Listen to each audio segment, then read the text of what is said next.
In this video, let me show you how to use a log-log graph to figure out the coefficients of a power function, okay? And concept 0 is this is a power function, right? Y is equal to some constant times x to the n. Let me give you an example of this, right? One example is s equals 1/2 a t squared, right? Okay, this is our y, right? This is our a, right? This is our x, and then our n is 2, right? So in this case, our n equals 2, okay? Now, the strategy here is that we just take the natural log of y and we take the natural log of the function, right? Okay?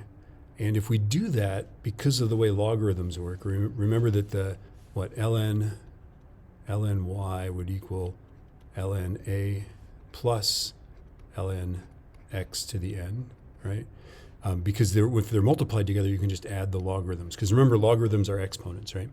Okay, so we can just add those, and then remember that natural log of x to the n is n natural log a, or x, sorry, n natural log x, okay? So what we're going to do is we're going to make a log-log graph. The slope of that graph is going to be n, okay? And then whatever this is, whatever the y-intercept is, right?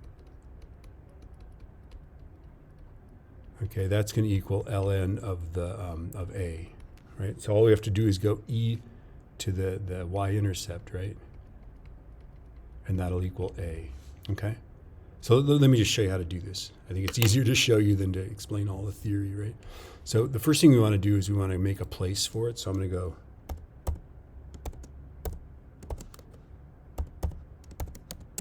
right, whoops, except we want to reverse that. Otherwise we'll get confused, right?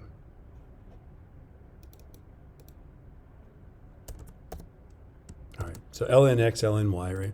And then we just make this, we use a function. So equals natural log left parenthesis, this guy. Hey, you raise e to the 0 power to get 1. I always thought that was a boondoggle. And then I can just do this. I can just pull that over, right? So you raise e to a negative power to get 0.233, right? And notice that it's clever, right? That's B6, this is A6, right? And then I'll select both of these guys, and I just want to do all of that, like that. So let's just, for kicks, let's see what this graph looks like. So we can make some predictions here. Let's insert a chart. So it's going to be some parabola, right? The exponent n is bigger than 1, okay? If it's 1, then it's a straight line, right? If it's less than 1, it curves over. It goes more, okay? But this is bigger than 1, okay? So let's just see what it is. Let's graph this. Insert chart. Move it over. Now, if you get a straight line on the log-log graph, it doesn't have a trend to it, you have a power function. This is good. We can rejoice, right? We have a power function. And what we want to do now is customize series. And then we want to go down here to where it says trend line, add a trend line. And then let's label it with the equation. Okay, so check that out, right? Okay, that is our exponent is 2.02 because that's the slope. Do you see that? And our y-intercept is negative 1.49, okay? So what we want to do, okay, is find that, right? We're going to go e to the negative 1.49. That's going to be a, right? So let's do that. Let's take our calculator. Okay, and I'm going to go second e to the x, negative 1.49. And I get 0.257. I'll say 0.23. Okay. So A is, okay. And then our exponent was, n is 2.02. So I'm going to say it's just 2. Okay.